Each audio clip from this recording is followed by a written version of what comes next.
Thank you very much. Just to clarify, I used to be an education specialist at the Boston Consulting Group. They don't have claim on me anymore, but I'll explain what I'm doing now in a second.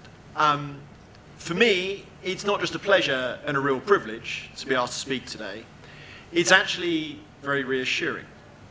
You see, there's a lot of reasons that people who, as you can probably hear, like me, are British, decide to come and live here in South Africa. For some British people, they come here because they want to see the sun more than a handful of times every year. For others, they just want to drink their favourite South African wine at half the cost in surroundings that are 4 times as beautiful. Others come on holiday to South Africa, fall in love with the richness of its culture and the optimistic energy of its people. And maybe, after the unexpected events of 2016 that have left some British people feeling profoundly uncomfortable in their own country, there will be a new category and new surge of emigrants. I'm talking, of course, of rugby fans who cannot get used to watching a team that wins such a large number of matches in a row. Won't have that problem with the Springboks.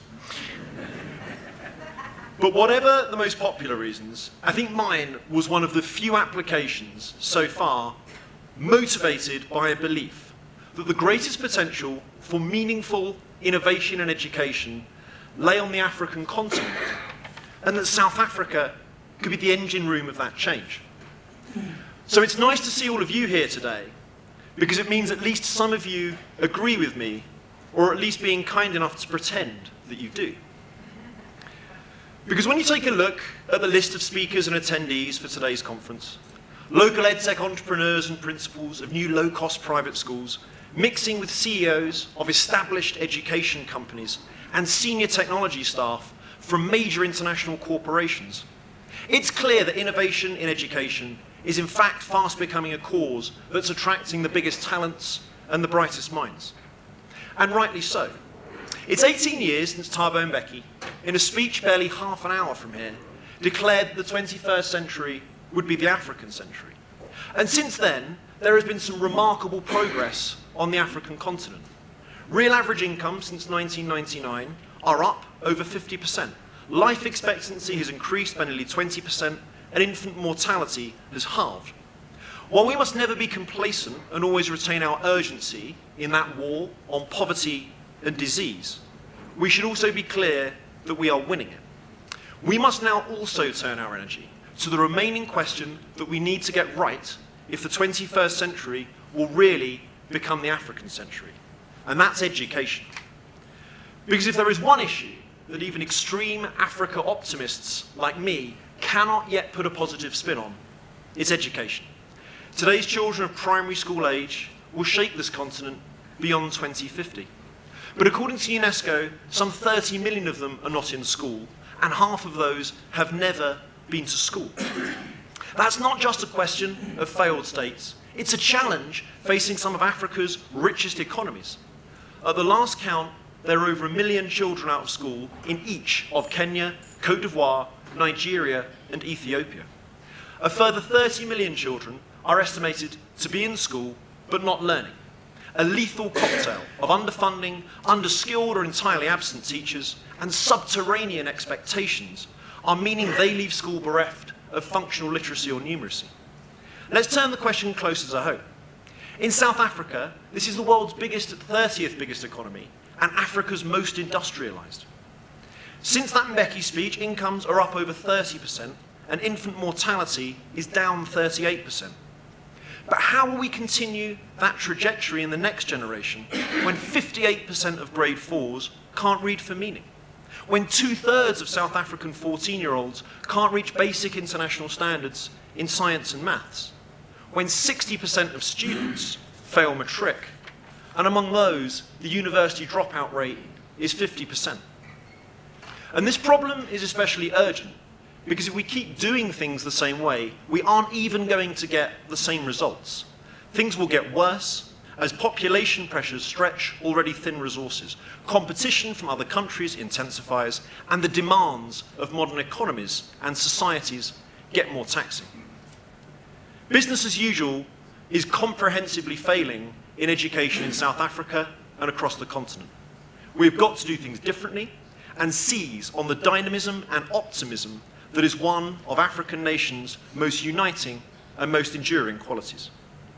You see, improvements in African lives and societies have gone hand in hand with another notable trend since 1999, a sharp increase in indexes of Africans' economic freedom. Citizens in the 5 African countries with the highest rating for economic freedom are 20% richer than those in the 5 countries with the lowest rating.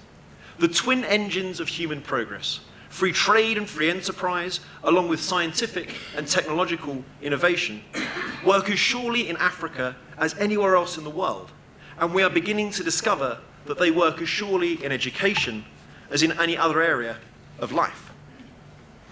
The conversations I've had over the last 18 months with teachers and entrepreneurs who are innovating in education in order to improve the countries that they love have taught me 2 important lessons. Firstly, that the innovations that will work will be those that are built on the ground by little platoons working locally.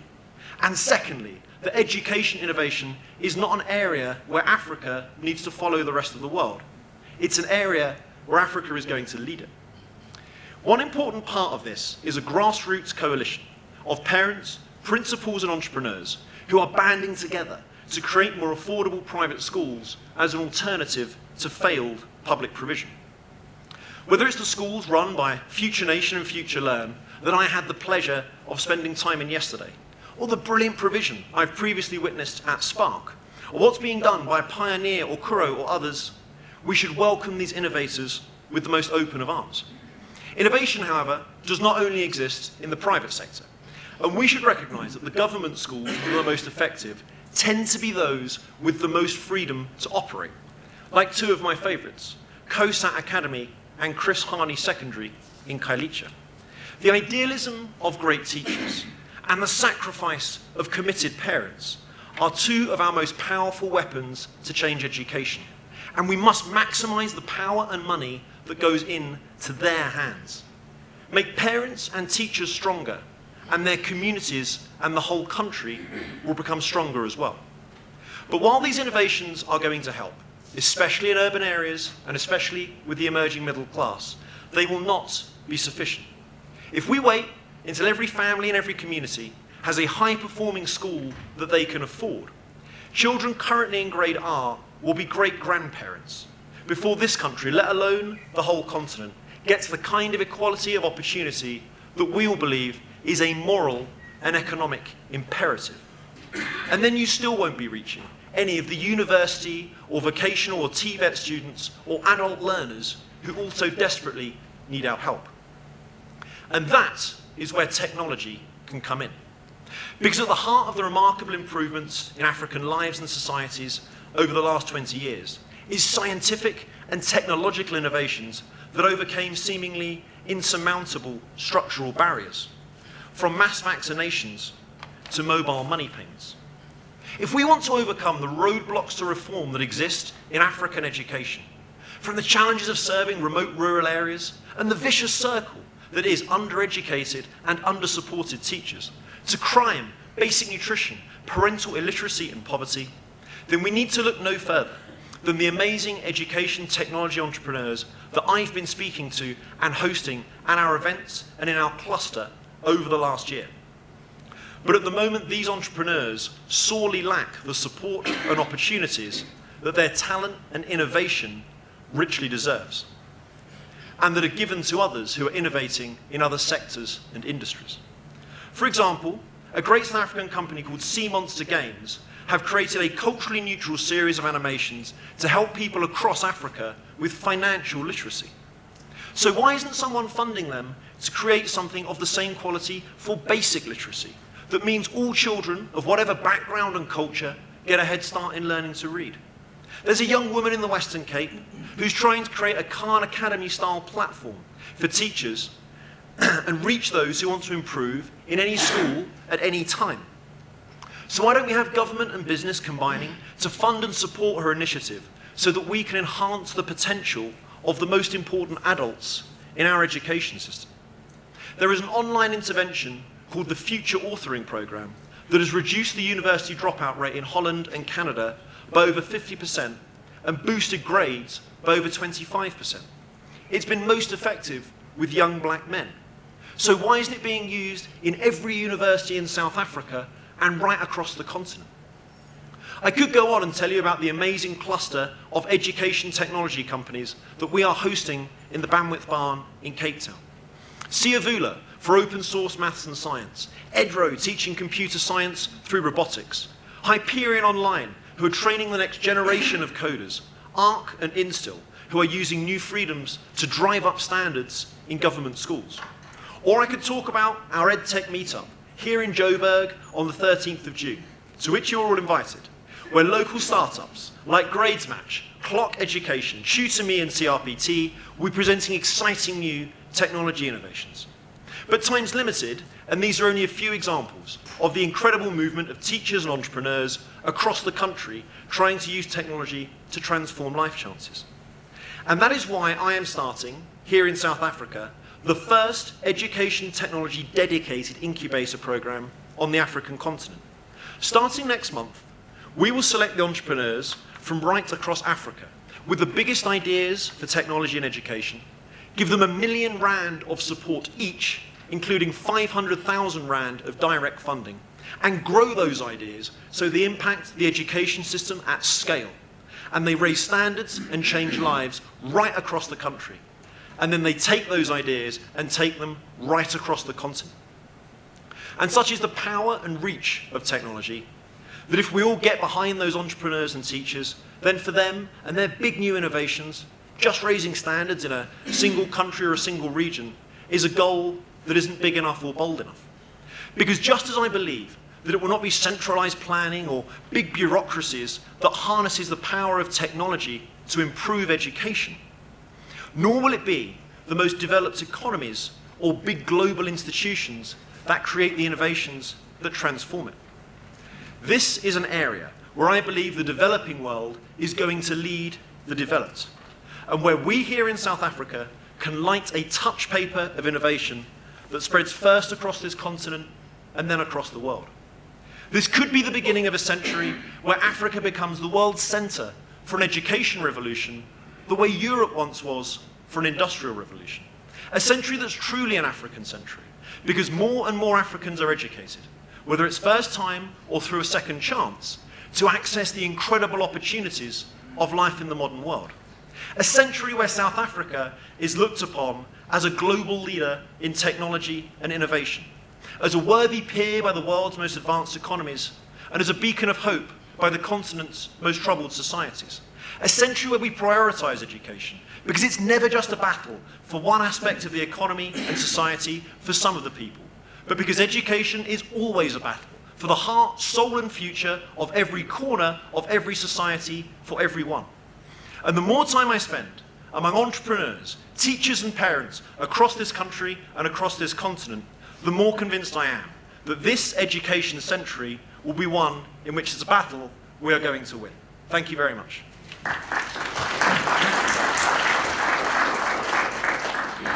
Probably got time for some questions. We don't have time for some questions?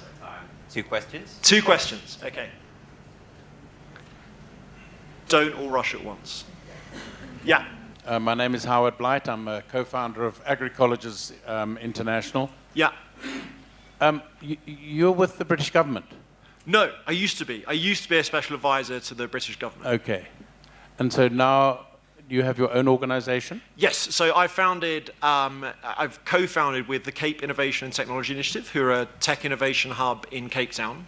We've co-founded the first education technology incubator in Africa, in Cape Town. My warm congratulations. Thank you. That was much easier than a question. That was just congratulations. That was great. There's room for 10 more of those. That was very easy, JV. One more question. Someone can ask me more challenging if they'd like. Yeah, gentleman at the back. Oh, well, hello. Hi. Oh, yeah, hey.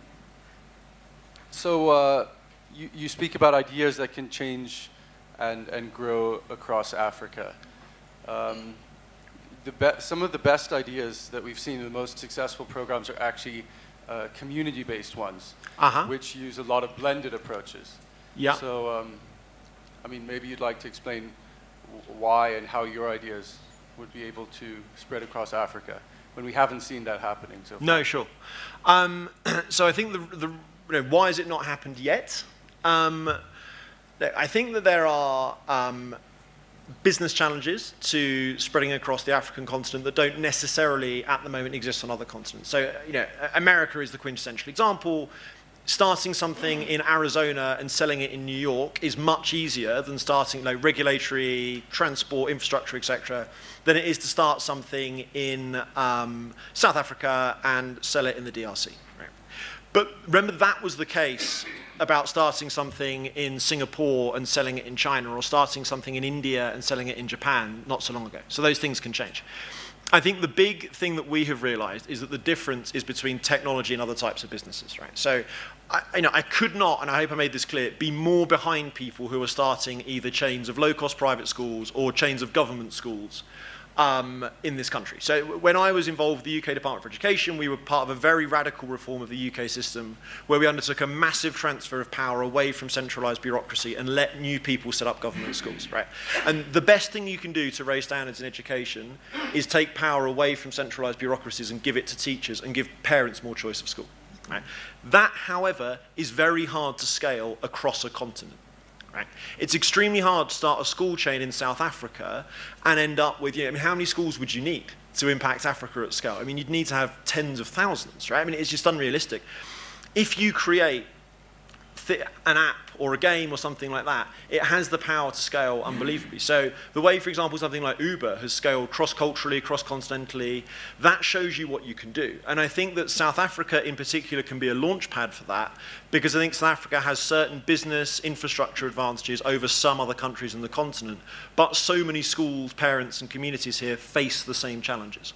So I think the difference is that if you start something with technology for far lower capital costs, for far less human capital needed, generally with less regulatory barriers as well, that can spread very, very quickly. So I think what you're going to start seeing as people produce higher quality education technology, if we support them, if we invest in them, if we work with them, which is why I'm doing what I'm doing, then I think what you're going to start seeing is it will be the case that somebody starts a game that teaches kids to read using systematic synthetic phonics in Ethiopia and kids are using it in South Africa. You will start to see someone who's got direct instruction preloaded so you don't need the internet, and it's working in the rural Eastern Cape, and so someone uses it in rural Kenya. You will start to see something like the Future Authoring Program, which works in universities all around the world, but it's a completely online intervention. Well, why wouldn't you use it in a university in Cote d'Ivoire or a university in Zimbabwe? There's no reason. You don't need to come and set up new buildings.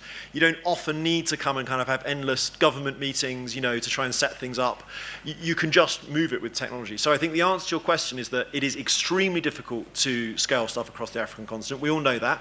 A huge part of what my incubator does is going to be taking in people with the potential to scale across the continent and helping them do that, and we're building the connections to do that. But I believe the answer is technology. Technology scales so much more easily, and that is why there are so many more global businesses like Facebook or Uber or Google than there were 30 or 40 years ago, because tech scales so much more easily than bricks and mortar. Thank you very much. A round of applause for Jamie, please. Thank you.